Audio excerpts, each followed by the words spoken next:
다른데 그 유망람 제모听习不习吧？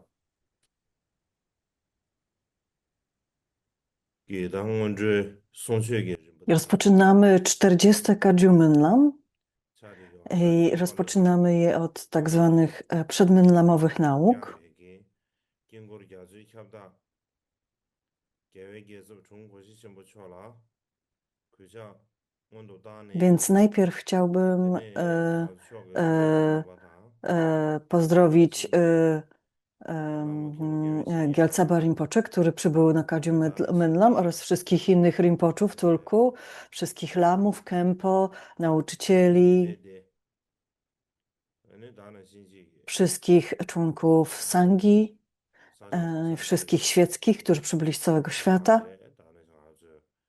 徐这冰的那么做的，大那些给啊，喜马拉雅水谷给天天么做的，苍老的啊，他妈的这些呗，什么原因？Chciałbym was wszystkich pozdrowić. 但对人家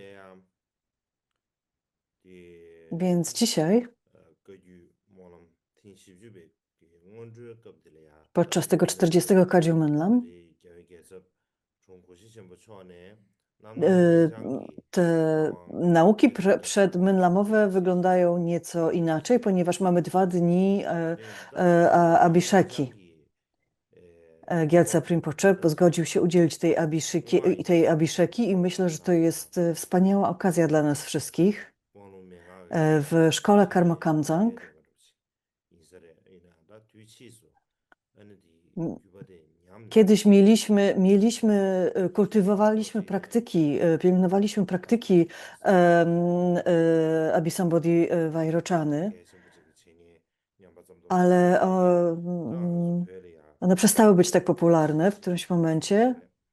到底这里就刚才的就具体些给呢，他说这举报枪嘛，上的，Oczywiście praktykowaliśmy różne tantry i studiowaliśmy różne tantry, ale nie studiowaliśmy ani nie praktykowaliśmy zbyt dobrze czarya tantry.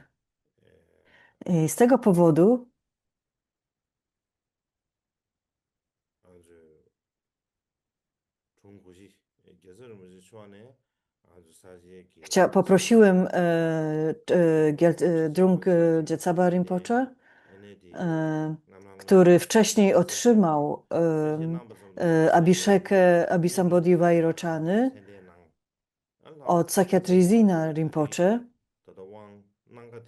i wykonał pełną praktykę tej tantry, aby udzielił tej Abhiszeki teraz. I teraz również teraz i Gyaltsab Rinpoche zgodził się na to i przed przybyciem do Kadziu Menlam, do Bodh Gaya wykonał również odosobnienie Abhisambodhi Vairochany.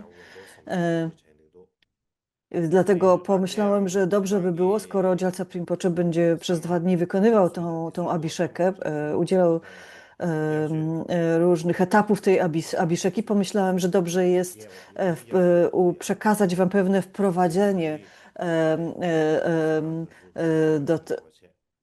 szczegóły dotyczące jakby tantr ogólnie tego będę nauczał podczas naszych letnich nauk. Jak tantra jakby pojawiła się w naszej tradycji, w tradycji buddyzmu, ale tutaj też trzeba o tym wszystkim wspomnieć. Zatem w VII i VIII wieku w Indiach i w okolicznych regionach wokół Indii pojawiły się nauki tantryczne. Więc w tym czasie w naukach Mahajany pojawiły się różne dharani, mantry mocy, praktyki wykorzystujące wizualizacje, rytuały itd. I one powoli, stopniowo zaczęły się rozwijać wśród praktykujących Mahajany. I zaczęły tworzyć pewien zorganizowany system praktyk. A dodatkowo pojawiły się różne tajemne, cudowne praktyki w Mahajanie. Tak to wtedy wyglądało, że to były takie dodatkowo jeszcze pojawiła się jeszcze jeden rodzaj praktyk, oprócz tych wspomnianych wizualizacji rytuałów i mantry Mahajany, które nazywano tantrami, które były takie właśnie tajemne i ukryte. Szczególnie w szkołach Madhyamaki i Chittamatra. Właśnie w szczególności ci praktykujący, czy ci buddyści, ci filozofowie polegali właśnie na pewnych tych pewnych tajemnych, cudownych praktykach, które wykorzystywały praktyki tantryczne. Mało tego, oni zaczęli twierdzić, że tylko poprzez takie praktyki można osiągnąć najwyższe siddhi, czyli osiągnąć ostateczne przebudzenie. Że samą praktyką mantrajany czy mahajany, przepraszam, mahajany nie osiągnie się ostatecznego celu. Trzeba zastosować praktyki tantrajany. Tak oni twierdzili wtedy.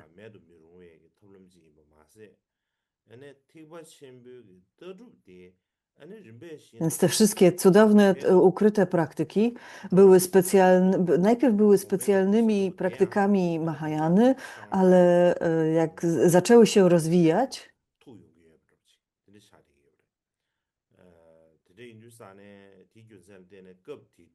jakby nauczyciele Mahajany zaczęli nauczać, że ostatecznie trzeba przejść z praktyk Mahajany na praktyki tantry, aby rozwijać się na ścieżce. Szczególnie właśnie ci zwolennicy Madhyamaki czy Tamatry jakby polegali na tych tantrycznych metodach.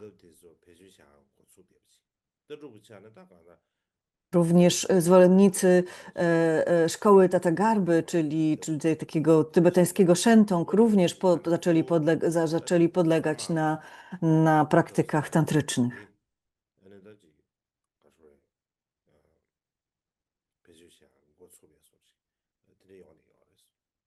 I z czasem jakby ich główną praktyką były w ogóle praktyki tantryczne.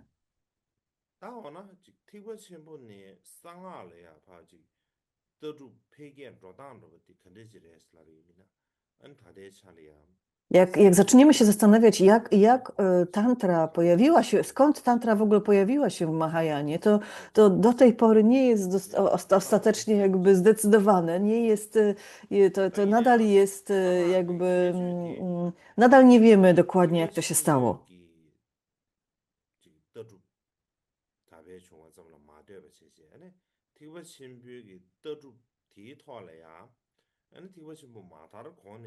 Ale pewne cechy praktyk tantrycznych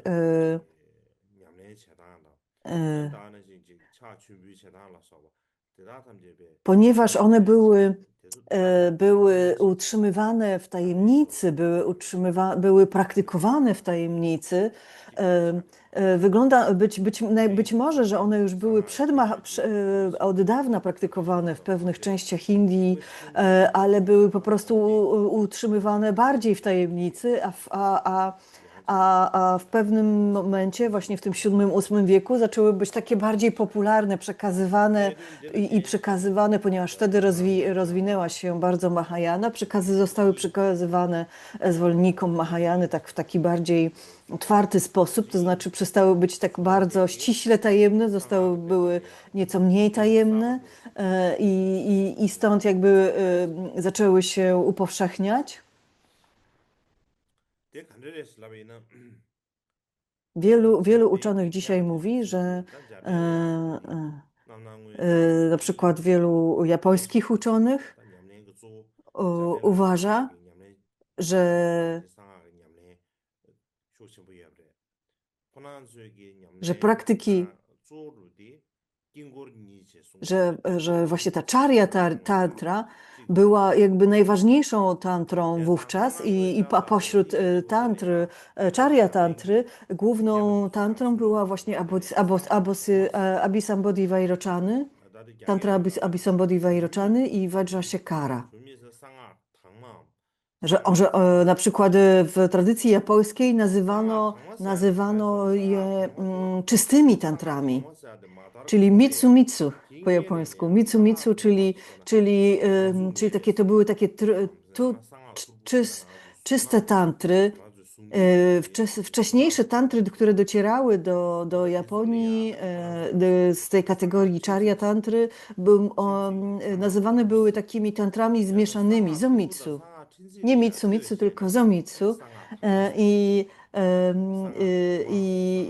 i one były takie niezorganizowane, takie jakby fragmentaryczne, tak jakby niepełne. I dopiero właśnie ta Abhisambodhi Vairochany czy tantra Vajrasekara były takimi czystymi, pełnymi tantrami charya tantry. Z tej klasy tantry.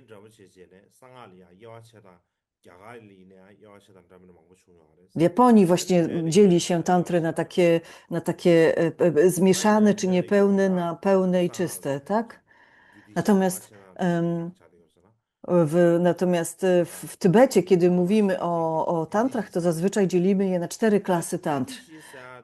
Czyli dzielimy je na 4 klasy, dzielimy tantry na 4 klasy i w porównaniu z systemem japońskim, w systemie japońskim nie ma tego podziału na 4 klasy tantry, ale jest inna klasyfikacja.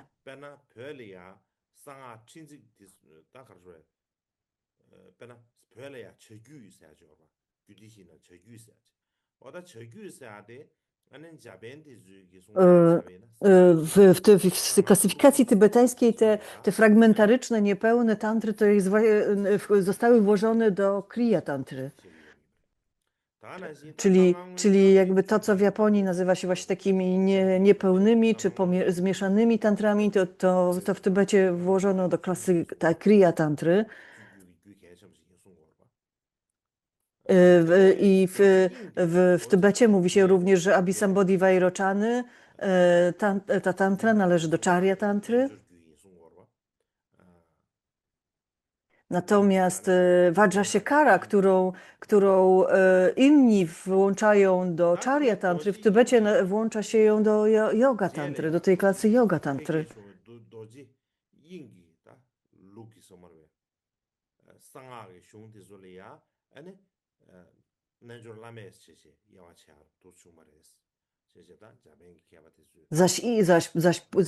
Zaś późniejsze, takie pełniejsze tantry włożono do grupy Anuttara Yoga Tantry.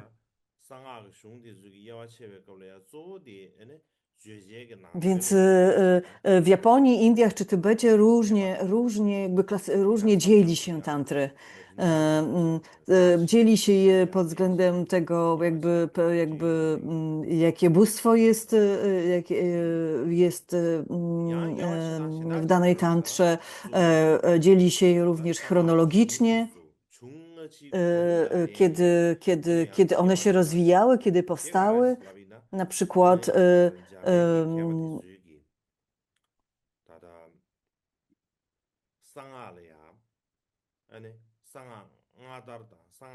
przykład japońscy uczeni uważają, że tajemna mantra, czyli teksty tantryczne można podzielić na teksty wczesne, jakby środkowe i późne.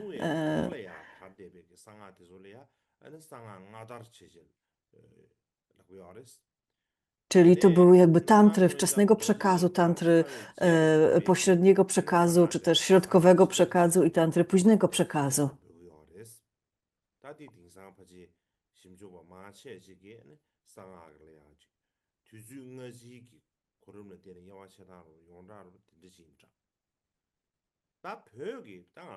Więc to jest jakby tak współcześni uczeni często dzielą tantry, takie omawiają, opisują.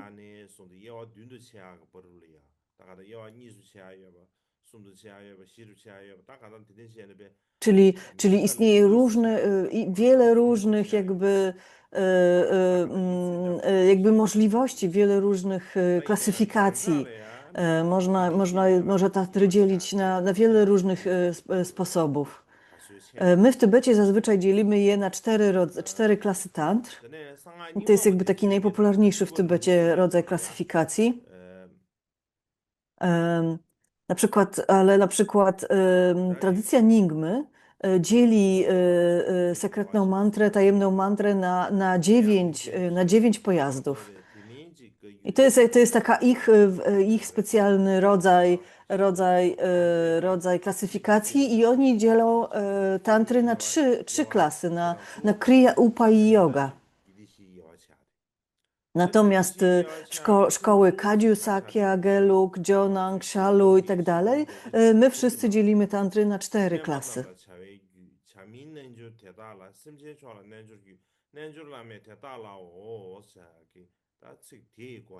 I bierzemy to skąd? Bierzemy to na przykład ten podział z tantry Hevajry, gdyż w tantrze Hevajry jakby podzielono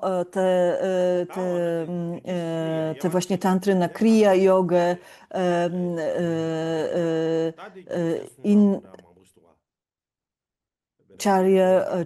Kriya, Charya, jogę i Anuttara jogę. I komentarze do tantry Hevajry właśnie tak dzielą tantry na te cztery klasy.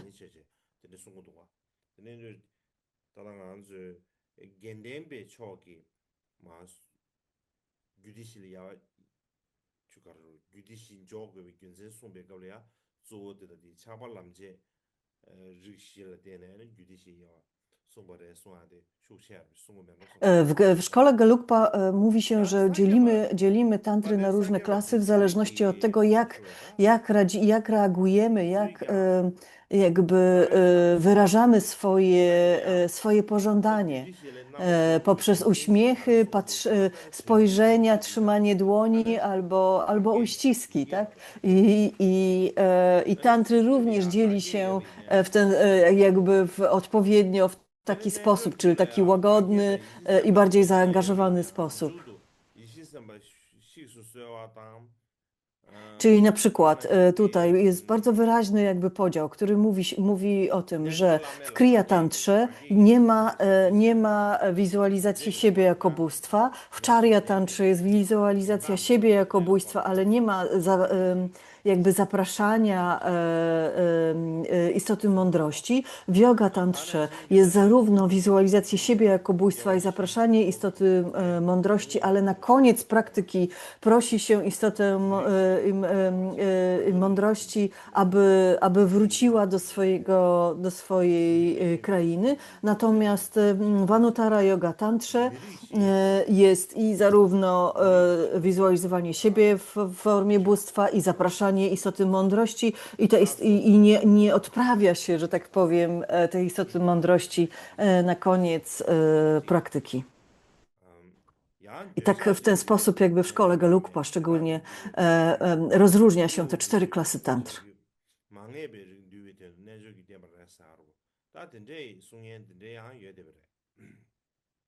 Inni również klasyfikują to w ten sposób, że Anuttara Yoga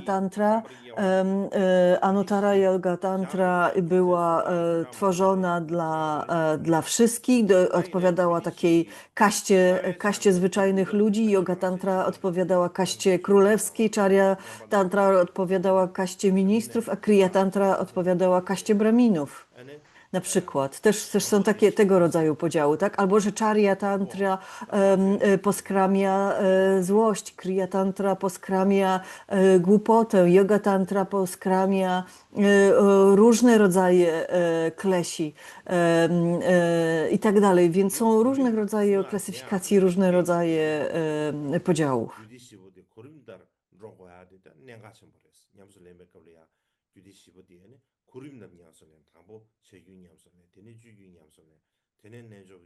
Wielu uczonych też podkreśla, że dobrze jest jakby traktować wszystkie po kolei klasy tantr po to, aby właśnie poskramiać kolejne poziomy naszych klesi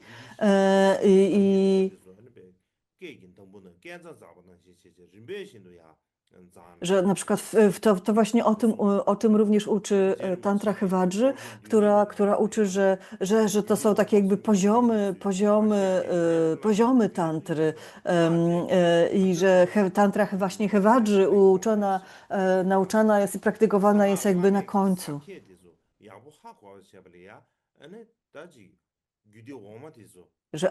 Aby zrozumieć tantrę Hewajrzy, w związku z tym trzeba praktykować najpierw te pozostałe jakby wstępniejsze poziomy tantry. Mówi się, że Anuttara Yoga Tantra jest bardzo, bardzo głęboka i bardzo skuteczna, ale żeby ją dobrze zrozumieć, należy również praktykować i studiować wcześniej inne klasy tantry. Czyli jeżeli zrozumiemy niższe klasy tantry, to wtedy dopiero zrozumiemy wyższe klasy tantry. Po prostu.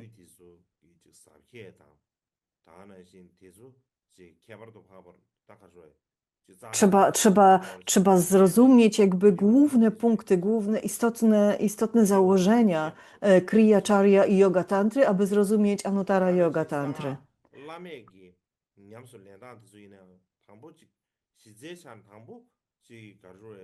I sposób, w jaki praktykujemy Anuttara Yoga Tantry, jakby zależy od tego, jak praktykowaliśmy te poniższe klasy tantry. I dzięki temu jakby tak prawidłowo i z pełnym zrozumieniem i z pełną jakby wprawą wejdziemy w praktyki Anuttara Yoga Tantry. Jeżeli przeskoczymy jakby te wszystkie inne klasy, te wszystkie inne poziomy i wejdziemy w Anuttara Yoga Tantrę tylko dlatego, że ona jest najbardziej taka sławna albo najbardziej głęboka, to najprawdopodobniej jakby nie zrozumiemy tego, co robimy. Nie będziemy umieli praktykować tej najwyższej tantry w właściwy sposób.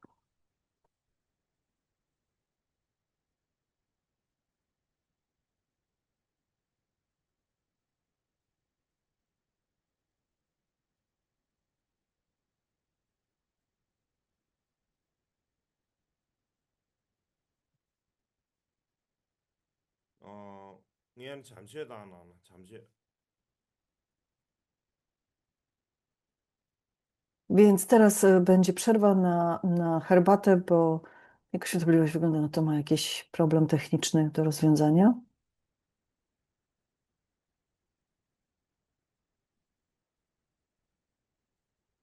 Więc teraz jest ofiarowanie herbaty.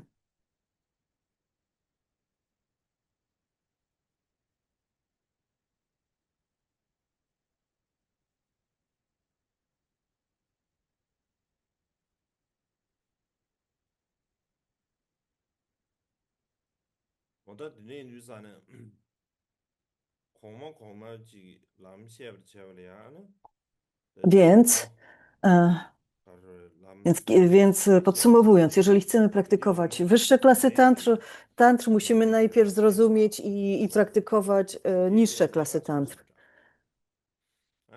To jest bardzo ważne.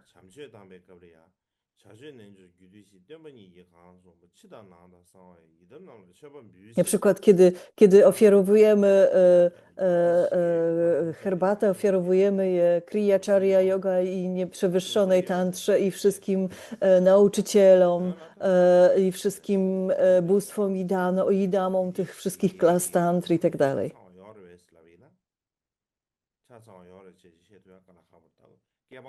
No i wtedy pojawia się pytanie, czy mamy kompletne praktyki wszystkich tych klas tantr. W przeszłości mieliśmy, natomiast teraz nie, brakuje nam właśnie tej Charya Tantry. Tak jakby Charya Tantra jakby gdzieś zanikła w międzyczasie. Kiedyś praktykowaliśmy w naszej tradycji właśnie Charya Tantrę, właśnie tą tantrę Abhisambodhi Vairochany, czyli najważniejszą pośród wszystkich tantr z tej klasy Charya Tantry, z tej klasy Charya.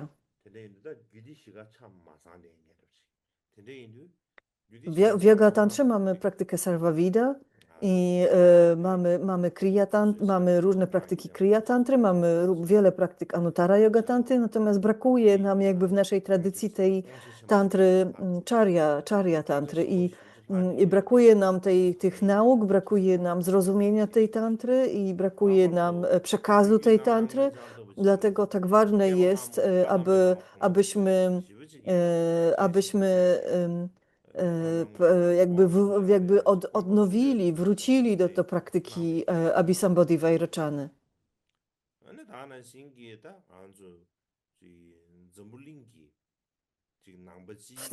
W opowieściach dotyczących Abhisambodhi Vairocany, tej tantry, mówi się, że uczeń powinien pragnąć tej abhiszeki, tej tantry, tak jak spragniony pragnie wody.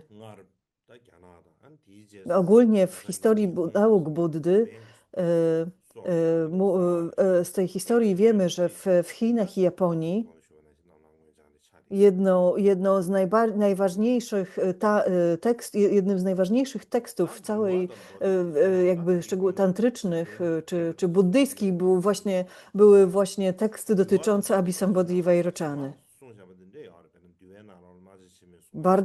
One były bardzo popularne, bardzo wiele tantr wówczas praktykowano i upowszechniano, ale właśnie uważano, i było wiele tantr, które były na przykład pomagających poskramiać wrogów, unikać głodu i tak dalej, i tak dalej. Bardzo wiele tantr dotyczyło jakby osiągania różnych siddhi, różnych celów dotyczących tego życia. Natomiast główną tantrą, która pomagała osiągnąć ostateczny cel była właśnie tantra Abhisambodhi Vairocany.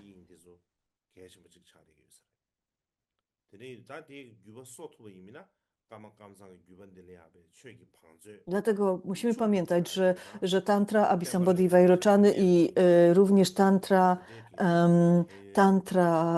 Vajrashikary są bardzo ważne i są bardzo ważne dla naszej tradycji. Powinniśmy przywrócić je do naszej tradycji. Powinniśmy utrzymywać i praktykować tantry Charya z klasy Charya i dlatego jestem bardzo wdzięczny Gyaltsabowi Rinpoche, że zgodził się udzielić tej abhiszeki podczas Kagyu Menlam. Prosiłem go o to usilnie, i myślę, że to jest bardzo ważne. I że mamy wiele szczęścia, że Gyaltsab Rinpoche jest z nami, że przybył i chce udzielić nam tej abhiszeki.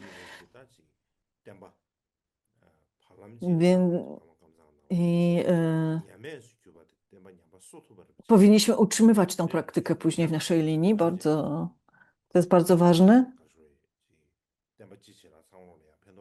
Powinniśmy dodać tą praktykę do oficjalnych i szczególnych praktyk naszej linii Kagyu.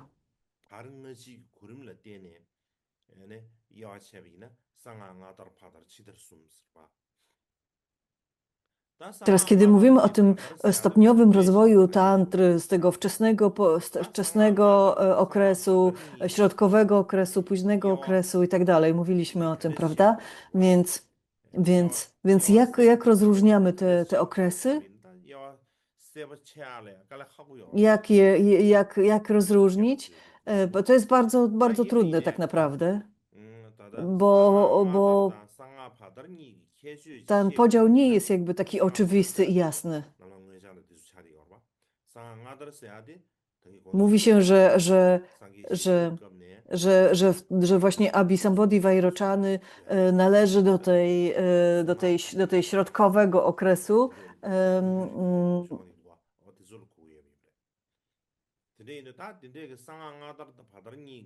I mówi się również, że wiele nauk tantrycznych Buddha zawarł w wielu swoich wypowiedziach, wielu swoich naukach, więc wiele nauk tantrycznych jakby jest rozrzuconych po różnych wypowiedziach, różnych tekstach Buddy, że one Czyli na przykład od czasu do czasu Buddha mówił o praktyce Marici, albo przekazywał jakieś mantry, albo przekazywał jakieś mudry, albo jakieś darani. Natomiast i bardzo często jakby robił to po to, aby uczniowie, do których mówił, mogli uniknąć pewnych problemów, pewnego nieszczęścia i tak dalej, i tak dalej. Więc, więc to były takie sytuacje, gdzie na przykład kogoś ugryzł wąż i Buddha wtedy przekazywał mu określoną mantrę, która pomagała jakby oczyścić się z jadu tego węża i tak dalej, i tak dalej. 다나신 급티 두상한 아다르게 qabla 이내야 긴고르다 차께다 숭아다 미그림라 Więc 소마다 tego rodzaju 이내야 tantry, takie dotyczące jakby takie doczesne tantry, można powiedzieć, które dotyczyły takich doczesnych celów, to 저번에 디즈버루를 딱 one nie były takie jakby, nie były zorganizowane. To były takie jakby fragmentaryczne tantry, takie e, 마로 지기세 양고 텔이야 가지고 윤세 뎀베고네 więc, 윤주를 więc 잡히고 Więc 말했어. one nie były 이거야 też jakby 먹고 przekazywane w takim jakby pełnym systemie, tak, który łączył mądre rytuały, wizualizacje i tak dalej. To były takie tak jakby fragmenty, wiesz, właśnie, że a to była sama mudra, a to było sama mantra i tak dalej, i tak dalej. I dopiero w tym tak zwanym środkowym okresie ta właśnie tantra Abhisambodhi-Vairochany była przekazana jako taki pełen system, taka praktyka od początku do końca. 다는 신기 I właśnie Buddha zaznaczył, że tego rodzaju tantry, tego rodzaju praktyki prowadzą do ostatecznego celu, do osiągnięcia stanu Buddy. 냠술레 렘베줌바 띵사모시라 얘기. Czyli one również jakby pozwalały połączyć filozofię Mahayany z praktykami, z faktyczną praktyką.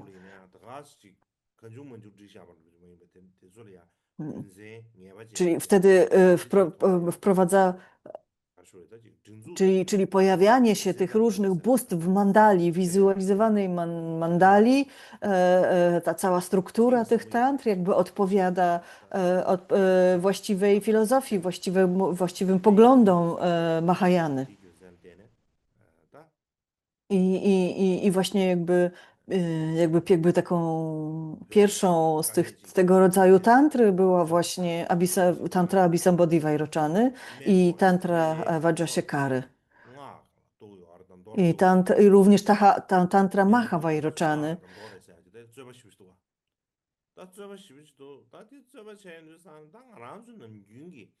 Często sutry zawierają również nauki o mantrach, o rytuałach i tak dalej.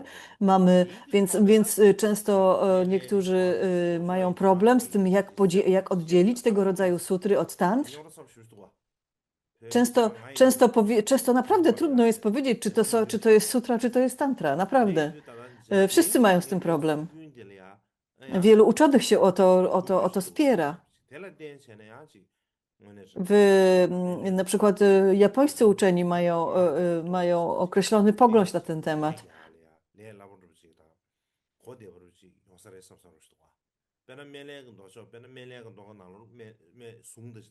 Kiedy mówimy o sutrach Buddy medycyny i tych wszystkich daranim Buddy medycyny, jest ich bardzo wiele. Również w sutrze serca jest mantra. W wielu innych sutrach pojawiają się mantry. W wielu naukach dla ślawaków pojawiają się mantry. Więc jak rozdzielić te sutry od tantr? Na przykład jest sutra Wielkiej Mayuri. Ona nazywa się sutrą, ale tak naprawdę wygląda jak tantra. Przekazuje praktyki dotyczące tantry. Chodzi o to, że tego rodzaju sutry nie pokazują pełnej tantrycznej ścieżki prowadzącej do przebudzenia. Natomiast tantry pokazują pełną tantryczną ścieżkę do przebudzenia, od początku jakby do końca opierającą się na tego rodzaju, na mantrze, tantrze, dharani i tak dalej. Więc tak twierdzą uczeni japońscy i to jest być może to ma sens. Tego rodzaju określenie, tego rodzaju podział, tego rodzaju klasyfikacja. Myślę, że powinniśmy. Teraz będzie 30 minut przerwy. 다시 한번야. Teraz. 다다 büyüğün 안에 송균이야. 아니, 다 상하기 규기 예와 체베걸이야. W kontekście tybetańskiej tradycji i tego podziału tybetańskiego na cztery klasy tantra, o których już mówiliśmy, pośród nich Charya Tantra,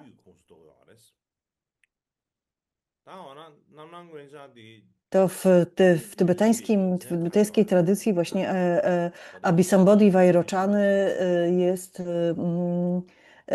właśnie należy do Charya Tantry. Mówi się o tym, że Charya Tantra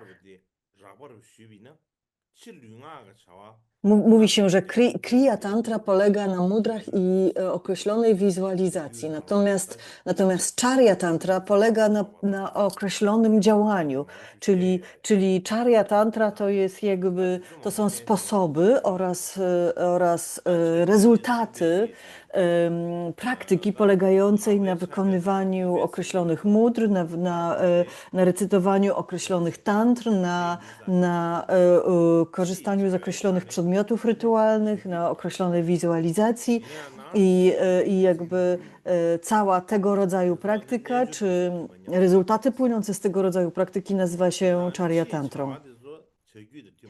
I jednocześnie praktykujący musi być jakby pochłonięty w takim medytacyjnym stanie. Więc jest to taka, można powiedzieć, tantra działania.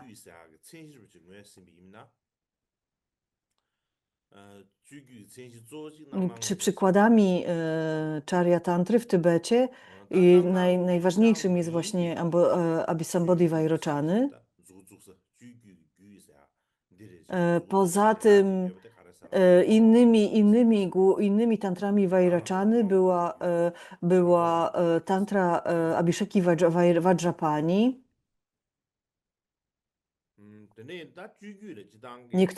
Niektórzy uczeni też jakby dzielili tantrę Charya na 3 rodziny.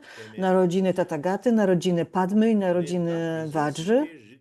I Abhisambodhi Vairochany, ta tantra należy do rodziny Tathagaty, zaś do rodziny Padmy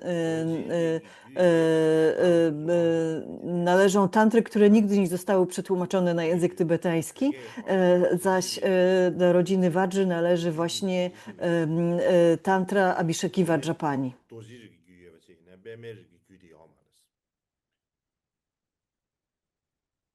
Czyli nie mamy w ogóle w języku tybetańskim tej rodziny Padmy, żadnej tantry z tej rodziny Charya Tantry.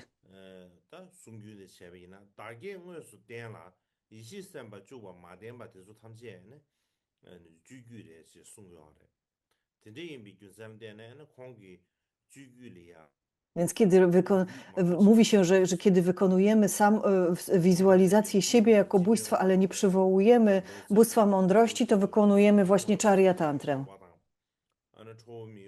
Często się mówi, że to była, mówi się, że to są tantry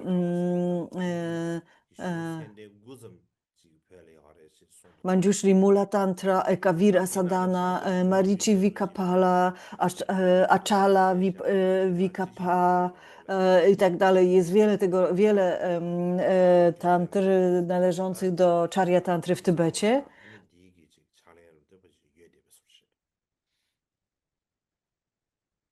I z jakiegoś powodu żadna z tych tantr jakby nie przetrwała do dzisiaj w tradycji Kamdzak.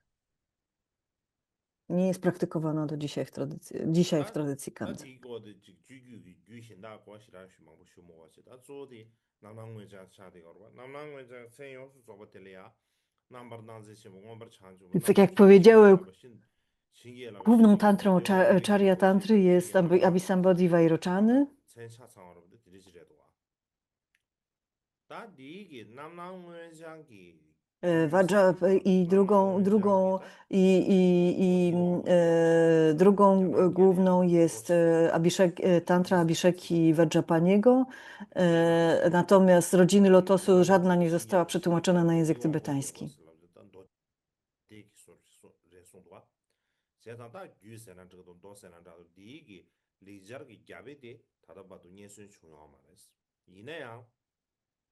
남낭원장기 난드 카셰지 슌신다다다나지 제바티즈나로래야 Wiele punktów dotyczących Abhisambodhi i Vairochany, tej tantry, są również jest wiele fragmentów tej tantry jest cytowanych w innych tantrach. Na przykład w tantrze Abhisheki Vairochany są cytaty z Abhisambodhi Vairochany.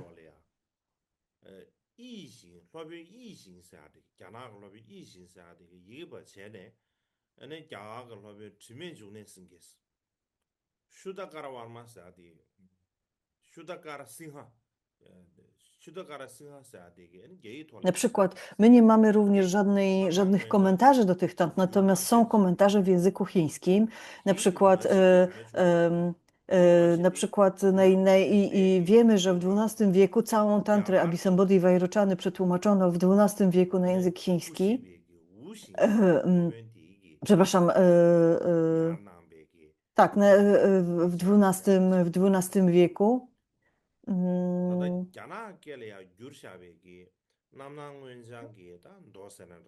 Czyli wtedy dotarł do Chin sanskrycki manuskrypt tej tantry i miał 6 zwojów. Mówi się, że te 6 zwojów miało 30 jakby 30 części tej tantry Abhisambodhi Vairochany. Reszta zaś to były takie jakby appendiksy, takie dodatkowe teksty. W języku tybetańskim zaś mamy, ta tantra została przetłumaczona w IX wieku. Była przetłumaczona przez Shilendra Bodhi i przez Bandę Palceka, czyli przez tych tłumaczy. I Shilendra Bodhi również edytował całe tłumaczenie. Abhisambodhi Vairochany tantra Abhisambodhi Vairochany w języku tybetańskim ma 2 części, czyli jakby ta rdzenna tantra, główna tantra i dodatkowe teksty, czy też czasami mówi się późniejsza tantra. Pierwsza ma 25 rozdziałów, druga 26 rozdziałów.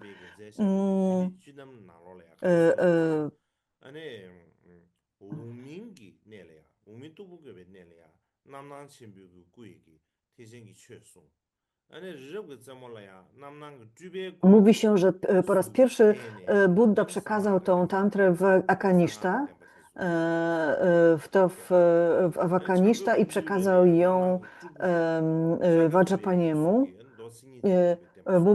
Mówi się również, że tam w Akaniszcie Mahavairochana została przetłumaczona, przekazał ją Mahavairochana w formie, który ukazał się w formie Sambhogakai. Później na szczycie góry Meru Vairochana przekazał ją w formie Nirmanakai.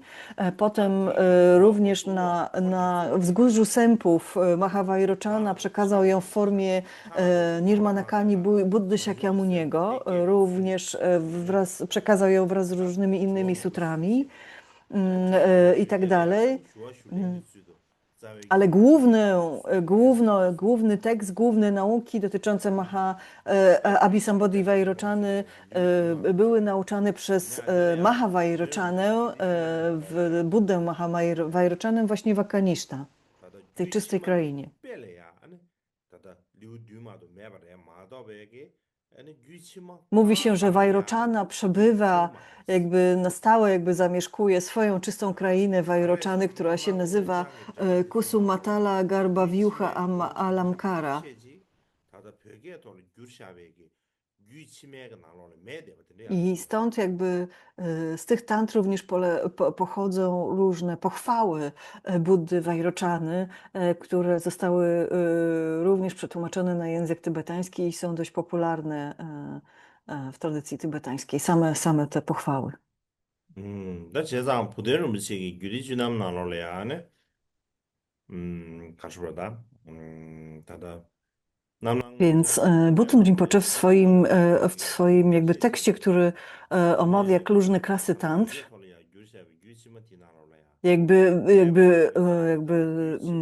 jakby przywołuje różne cytaty z innych tantr, właśnie opisujące tą tantrę Mahavajroczany. Stąd wiemy że właśnie jak ta tantra była przekazywana.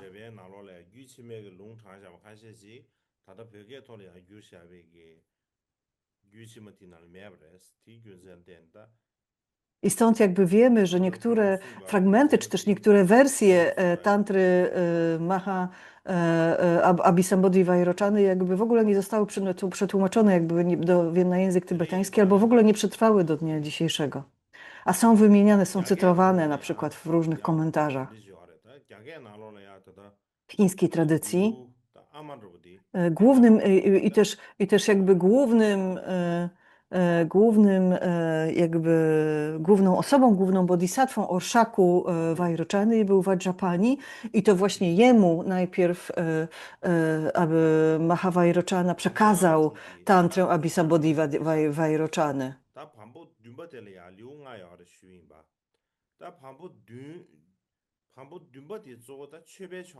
W chińskim tłumaczeniu ta tantra ma 5 rozdziałów, a nie 29. Mówi się, że najprawdopodobniej to była taka skrócona wersja tantry, że to była taka krótsza wersja tej tantry.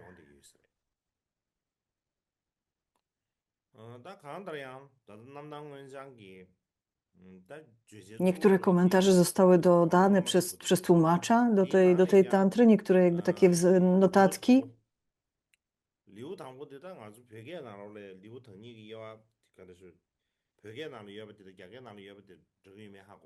W pierwszym rozdziale tantry Abhisambodhi Vajroczany jakby określa się filozofię tej tantry, określa się filozofię, takie jakby zasady filozoficzne dotyczące tej praktyki. Natomiast dopiero od drugiego rozdziału zaczynają się nauki dotyczące samej praktyki, mandali, mudr, tantry i tak dalej. I ten pierwszy rozdział jakby tak naprawdę opisuje różne pytania i odpowiedzi. Pytającym był właśnie Vajrapani, a odpowiadającym był Tathagata Vairochana. I z tych jakby pytań i odpowiedzi składa się ten pierwszy rozdział, w którym który tak naprawdę Vajrapani jakby pyta o metody osiągnięcia wszechwiedzy i wszechwiedzącej mądrości. I Tathagata Vairochana odpowiada mu właśnie na te pytania.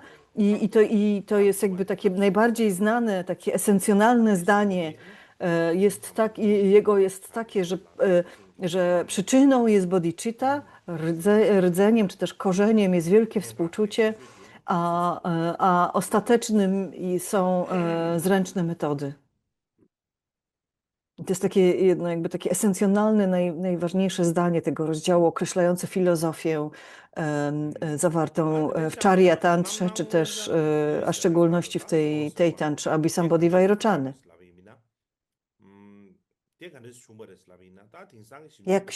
Skąd wzięły się teksty dotyczące Abhisambodhi Vairochany, skoro nauczana była w Akaniszcie, to jak dotarła jakby do nas?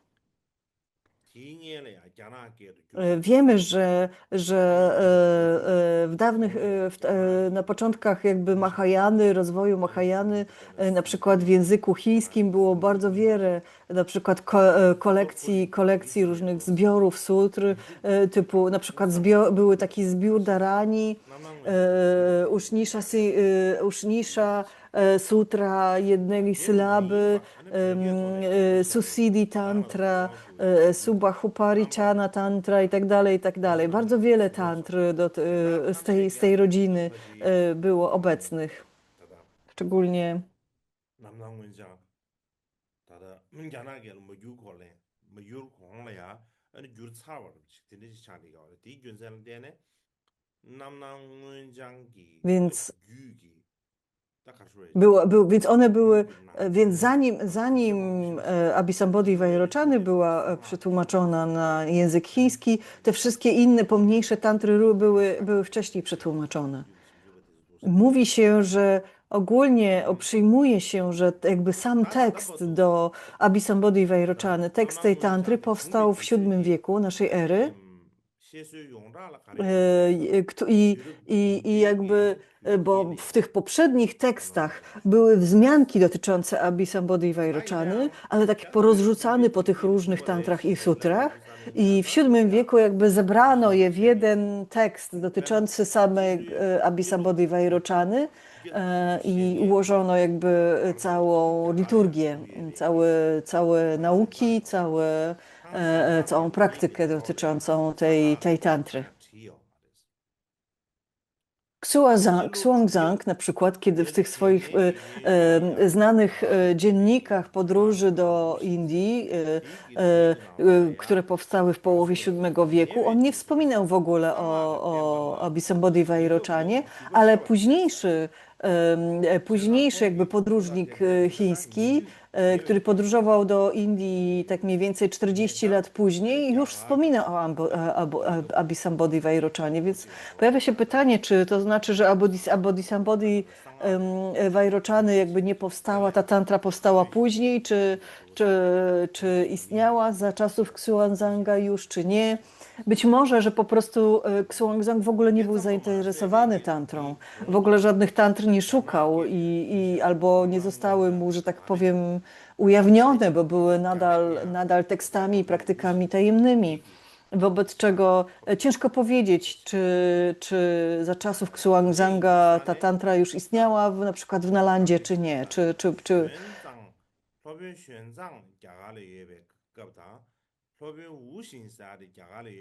Kiedy, Być może, że po prostu ta tantra powstała pomiędzy tymi podróżami, tak? Czyli pomiędzy podróżą Xuanzanga i Wuxinga, czyli tego późniejszego podróżnika. Być może, że tak właśnie było.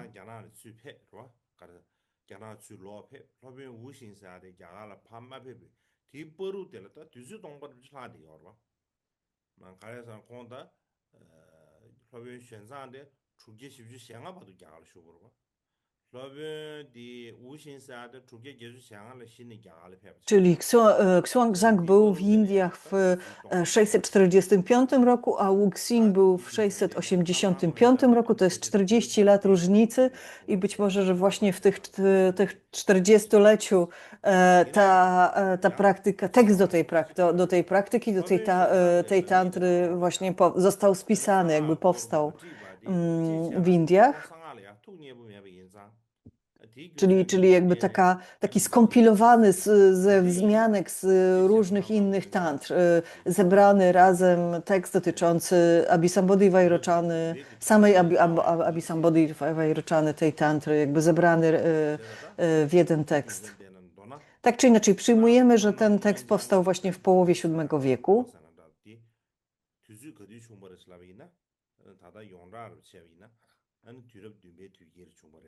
I to jest jakby ogólnie przyjmowana jakby teza przez wszystkich naukowców dzisiaj. gdzie ona powstała. Jest bardzo wiele różnych opinii na ten temat. Niektórzy uważają, że tekst tej tantry powstał w ten sposób właśnie w Nalandzie. Niektórzy uważają, że na zachodzie Indii, niektórzy, że w Afganistanie, niektórzy, że na północy Indii i tak dalej. Najprawdopodobniej była to właśnie Nalanda.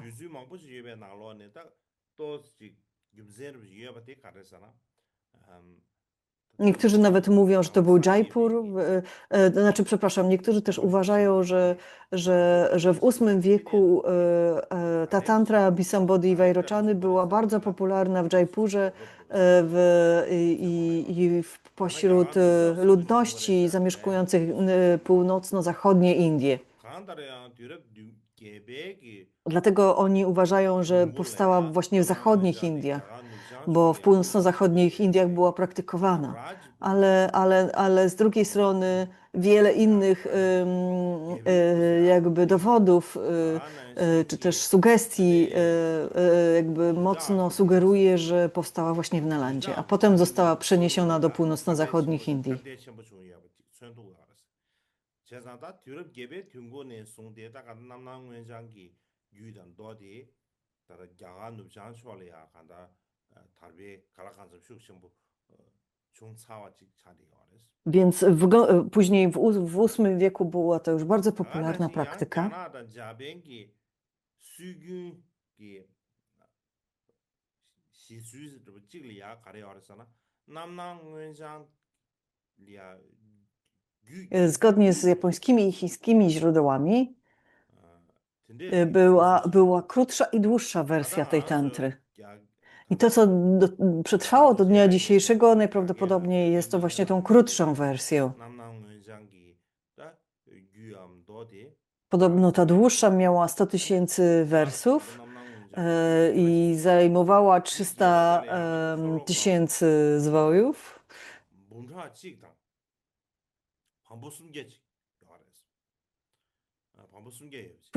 Później w Chinach jeden z mistrzów dynastii Tang skomponował komentarz do tej sutry.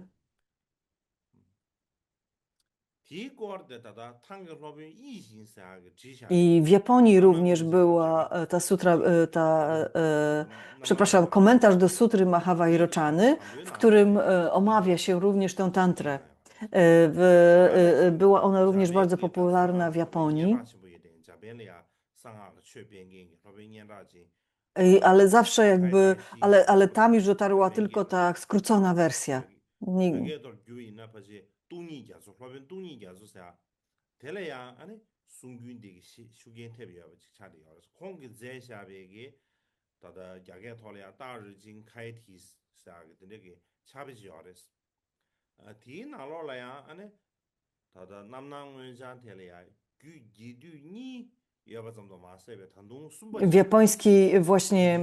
W Japonii mistrz Kukai bardzo był pod wielkim wrażeniem tych tekstów i sam skomponował tekst opisujący właśnie różne edycje tej tantry.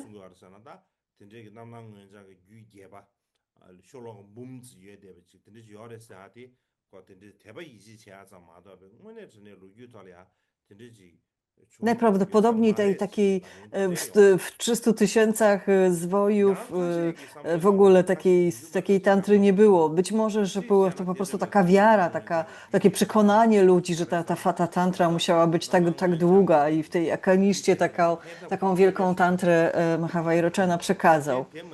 Być może, że tak właśnie było. Myśmy nigdy nie widzieli znaczy nie jesteśmy w stanie powiedzieć, czy ta dłuższa wersja w ogóle istniała, bo do dzisiaj znamy tylko jedną wersję tej tantry, przez niektórych właśnie uważano za krótszą.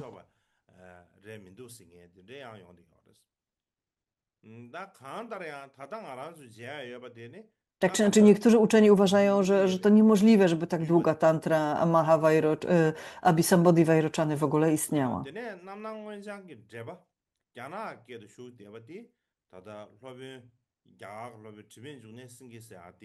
Komentarze do tej tantry istnieją tylko w tradycji chińskiej.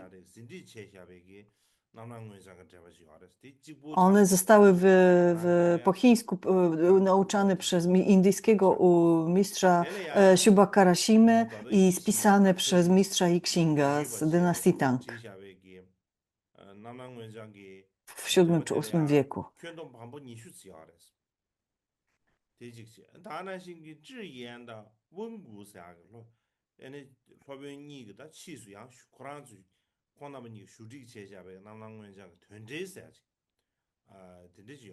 Później powstały kolejne komentarze do tej tantry, które miały 20 zwojów, albo 14 i kolejne, które by miały 14 zwojów.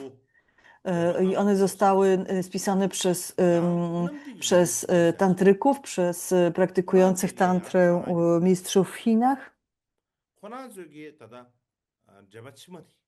Również niektórzy tantryczni praktykujący z Japonii pisali swoje komentarze do tej tantry.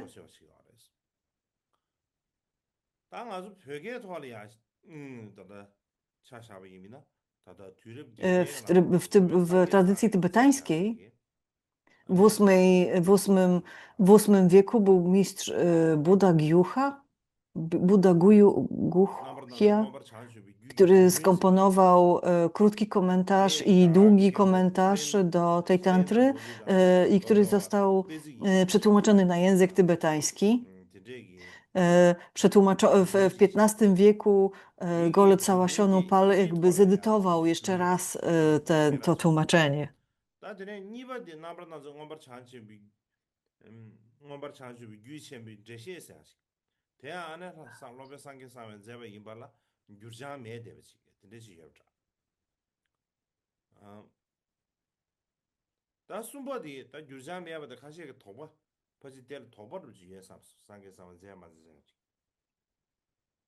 Istnieją pewne różnice pomiędzy tekstami, czy też tłumaczeniami tekstu do Abhisambodhi Vairochany pomiędzy tłumaczeniem tybetańskim i chińskim.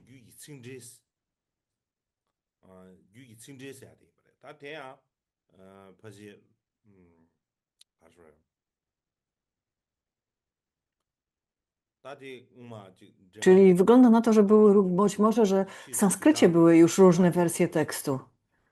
Ciężko powiedzieć, czy to są różnice powstały podczas tłumaczenia, czy po prostu były różne wersje tekstu, różne sanskrypcje, manuskrypty, które dotarły do Chin i do Tybetu.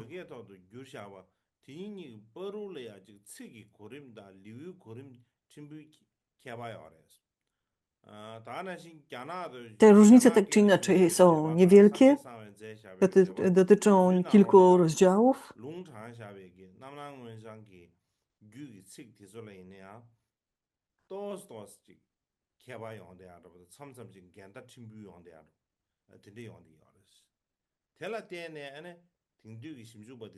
W komentarzach też są jakby różne cytaty, te cytaty jakby różnią się od siebie, jakby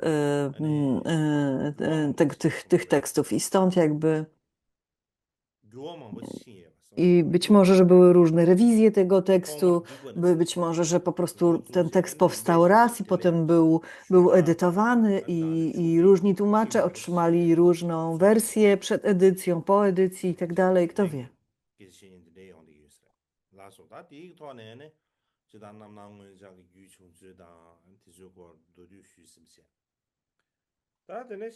Więc to było jakby takie ogólne wprowadzenie do tantry, do tego tekstu.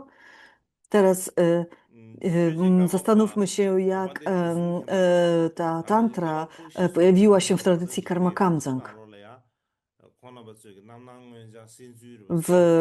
Nie ma wzmianki w ogóle o tej tantrze w biografiach pierwszego i drugiego Karmapy.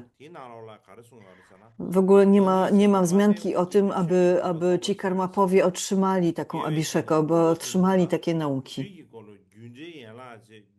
Dopiero w autobiografii trzeciego Karmapy Rakjunga Dorje pojawia się wzmianka o tym, że otrzymał on abhishekę Vairochany i sieci iluzji.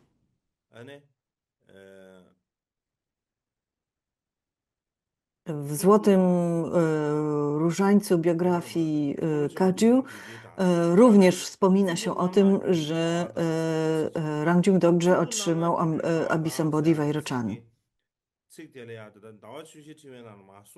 Ale istnieje kilka jakby rodzajów sieci iluzji. Jest sieć iluzji Vairochany, jest iluzji, sieć iluzji Manjushriego, sieć iluzji Vajrasattwy.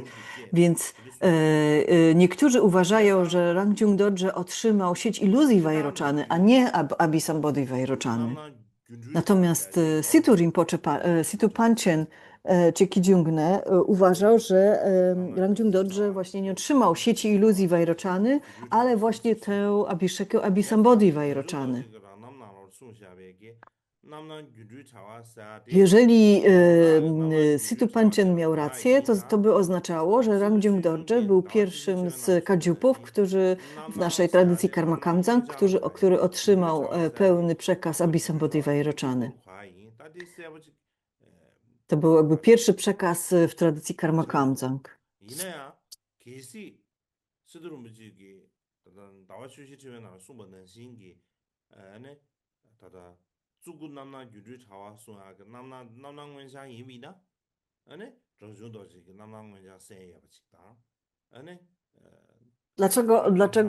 Dlaczego tak, co jakby sugeruje, że Situ Rinpoche mógł mieć rację, to, że Rangjung Dorje w swojej autobiografii napisał coś takiego, że otrzymał czerwonego Yamantakę, sześcioramiennego czarnego, tantrę, sadhany, Vajramala, Abhishekę i tak dalej. I ta Vajramala to jest w Guhya Samadży, w Tantrze Guhya Samadży mówi się, że Vajramala, czy też Mala Vajr zawiera wszystkie klasy tantr, zawiera abhisheki z każdej klasy tantr. I że właśnie jeśli chodzi o klasę Charya, to musiała być Abhisambodhi Vairochana. Nie mogła to być żadna inna tantra w owym czasie. Czyli jeżeli Rangjung Dorje otrzymał Vajramalę, czyli abhisheki z każdej klasy tantr, to musiał otrzymać Abhisambodhi Vairochanę właśnie, a nie sieć iluzji Vairochany, na przykład czy jakąkolwiek inną abhishekę z Vairochaną. Jakby.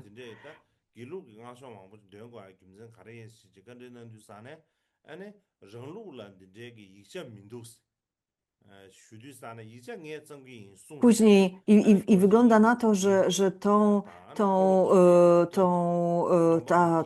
ta abhisheka, ta tradycja Abhisambodhi Vairochany jakby była faktycznie przekazywana później dalej do drugiego Shamarpy, od Shamarpy do innych karmapów i tak dalej. I później Tongwa Donden napisał naszą własną praktykę Abhisambodhi Vairochany. Tongwa Donden był takim, napisał wiele różnych rytuałów, na przykład Mahakali, Kalachakry i tak dalej. Skomponował różne tańce i melodie do różnych praktyk i bardzo... I w związku z tym on musiał również otrzymać abhishekę Abhisambodhi Vairochany w Charya Tantry i skomponował jakby tekst praktyki. I ten cały rytuał mandali Abhisambodhi Vairochani od Tongwa od szóstego karmapy był przekazywany dalej.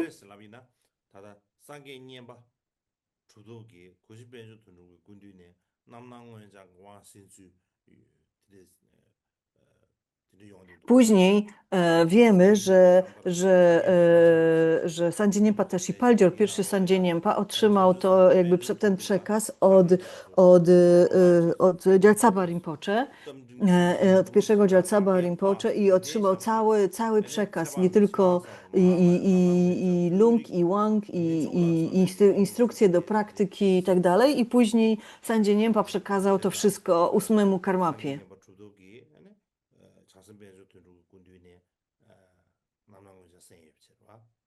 다 미규도지 그냥 안에 버지 상계 년배 군도 있는 남랑원자 세요살 섭섭로 지어라 가래서나 다다 춘중 계획 Natomiast 자체는 말로래야 ponieważ Mikio Dorje otrzymał to wszystko od Sandzia Niempy 이거를 좋은 남라 왕군이 i 세버도 수요 말도 이네 규디시 원구 세시 I 남아도 później mówi się w różnych tekstach, że Mikio Dorje jakby przekazywał swoim uczniom wszystkie 4 klasy tantr. I jeżeli przekazywał wszystkie 4 klasy tantr, to znaczy, że musiał przekazywać Charya Tantrę, a zatem musiał przekazywać Abhisambodhi Vairochany również dalej różnym swoim uczniom.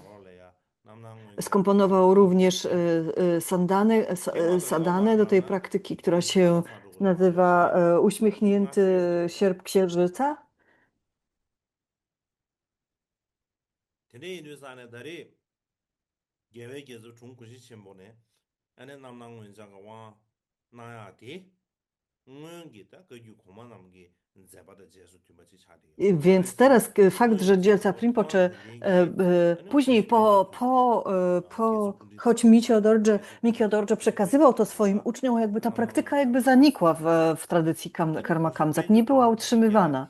Dlatego mamy wielkie szczęście, że obecny Gyaltsab Rinpoche otrzymał pełen przekaz tej praktyki wraz z tekstem, z Lungiem, Wangiem, z instrukcjami od Sakyatrizina Rinpoche i teraz może nam ją znowu przekazać podczas tego Kagyum Minlam.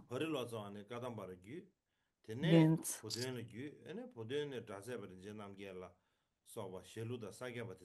Więc to był jakby taki przekaz od Butyna. Później mówi się, że później była druga linia jakby przekazu tej Abhisambodhi Vairochany, jakby, czyli od Butyna Rinpoche i Butyn Rinpoche przekazał od Butyna Rinpoche i jego uczniów otrzymał ją również Mikio Dorje, też jakby tą drugą jakby linię. I potem Jamgon Lodrotaje otrzymał ją również od Jamyanga Khyentse Wangpo.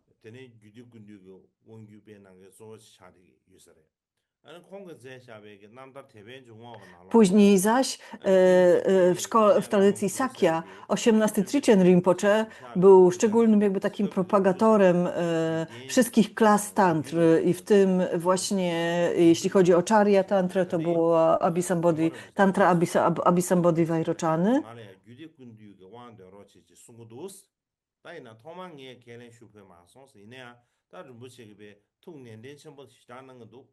근데 엄마이나 칸사 캐는 뭐지라 원규디 슈아래 딘상 캐는 뭐지 신의 시니 Później Kangsar Khenpo Rinpoche również otrzymał ten przekaz od Sakya Gongma Rinpoche i również przekazywał ją w naszej tradycji stosunkowo niedawno. No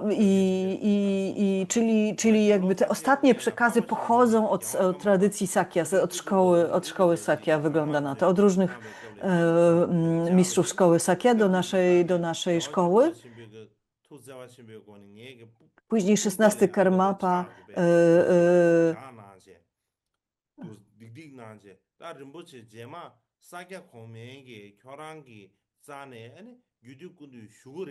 디디 민먼송 아세제 송송스 대전도 마서 그 아니 교랑 유디군디 마음발 나면 디디에 쭉 가셔지 교랑 군디로 와쇼가 등기 인시 Gyaltsab Rinpoche 교수 세세제 아니 디디 송 아니 디디 인도 데네 송데 딱간다 로숨 그리는이야 다 Karmapa Ramjiv Dorje, 16 Karmapa, kiedy przekazywał skarbnicę cennych instrukcji, jakby Gyaltsab Rinpoche jakby uczestniczył w tej i Sakya Trinzin uczestniczył i Gyaltsab Rinpoche uczestniczyli w tym przekazie i wtedy 16 Karmapa powiedział Gyaltsabowi Rinpoche, że później Sakya Trinzin Rinpoche by poprosi cię o ocean tantr od ciebie, więc przekaż ją wszystkim i wszystkim tulku. I faktycznie i potem Gyaltsab Rinpoche jakby uczestniczył w różnych przekazach tantry, których Sakya Trinzin przekazywał w Lumbini i uczestniczył w tym przekazie. Dlatego w poprzednich latach Sakya Trinzin Rinpoche był przez nas zaproszony na Kadziu Menlam, uczestniczył w naszym Kadziu Menlampa i Sakya Trinzin Rinpoche powiedział wtedy, że 16 Karmapa że on był bardzo blisko z 16 Karmapą, bardzo przyjaźnił się z 16 Karmapą i kiedy Karmapa był już chory, Sakya Trinzin odwiedził go w Delhi.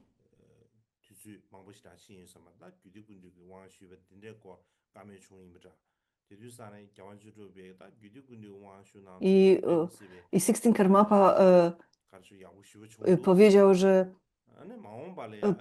że to wspaniałe, że Sakya Trinzin ma te wszystkie przekazy i w przyszłości proszę przekaż je innym.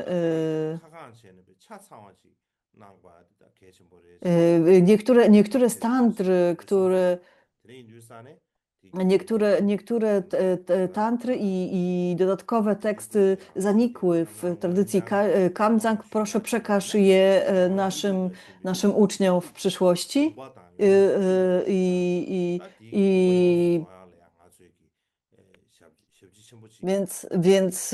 Więc wygląda na to, że to 16 Karmapa poprosił Sakya Trinzina o te przekazy dla jego uczniów. Właśnie osobiście poprosił Sakya Trinzina o ten przekaz.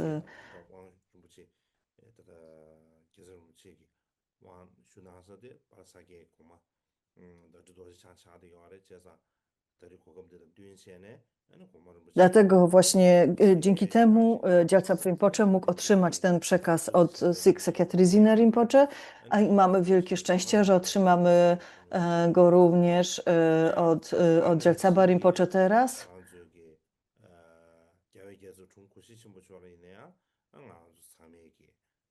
Dlatego chciałbym prosić wszystkich Rinpoche, tulku, wszystkich zebranych, aby podziękowali serdecznie Gyaltsabowi Rinpoche za tę życzliwość.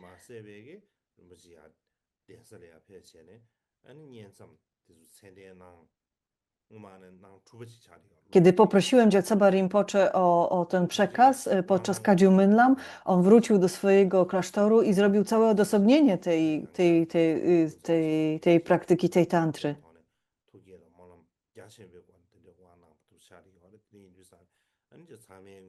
Więc włożył wiele wysiłku i wiele dobrych intencji, wiele modlitw w to, aby wygląda na to, że to jest naprawdę historyczna chwila, że to jest bardzo ważny przekaz, który teraz dostaniemy. Że to jakby realizuje intencje 16 Karmapy i wszystkich innych Karmapów wcześniej, więc musimy mieć tego świadomość. Więc z wielką wiarą i oddaniem dziękuję, że wysłuchaliście tego całego wprowadzenia moich nauk i mam nadzieję, że otrzymacie pełną abhishekę jutro i pojutrze. Dziękuję bardzo.